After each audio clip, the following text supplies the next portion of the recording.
Hello, Kuchis! Kumusta kayo? So, ngayon ko lang mabo-voice over itong ginawa kong cake. Last week pa to. Ay, mali. Last week pa.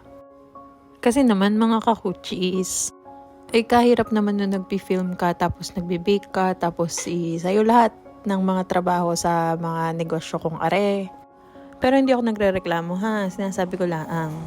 Dahil sa totoo lang, ako'y masaya talaga na may mga nagpapagawa sa akin ng cake kahit ako'y baguhan pala ang sa baking industry.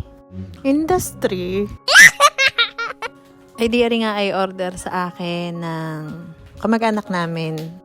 Sabi ko pa anla, tatanggapin ko gaare. Syempre andun tayo sa part na nanghihina pa yung loob ko, gawa ng ilang cake pa lang naman yung nagagawa ko. Iniisip ko na lang, ginusto ko naman are.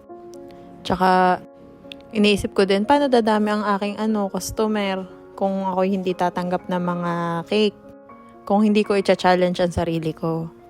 Ay di sige, tanggap laang ng tanggap. Basta pag tinatanggap ko ang mga cake, pinagdadasal ko muna na, Lord, sana po gabayan niyo po ako na magawa po ang cake na are. Ganun syempre, may tiwala naman ako sa sarili ko. Natatakot lang ako na baka hindi magustuhan o kung ano man. Pero, yun nga, mahalaga, ginawa ko yung best ko at yung part ko para magaya yung cake. At syempre, mahalaga, masasarapan ang mga customer doon sa lasa ng cake ko. Kasi isa yun talaga sa magpapabalik sa kanila para magkaroon sila ng mga repeat order sa akin. Ang ingay talaga ni Arya. Ay sinasabayan ang pagbo-voice over ko at siya'y kanta ng kanta. Ay di yun nga, hindi naman ganyong kahirap ang design ng Peppa Pig na are.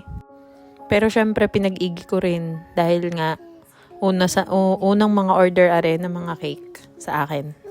At isa sa pinakamahalaga talaga ay yung client's feedback. Yun talaga yung iniintay ko lagi pag ako'y nagde-deliver ng cake. At base naman dun sa mga nag-comment nung in-upload ko yung picture ng cake na are.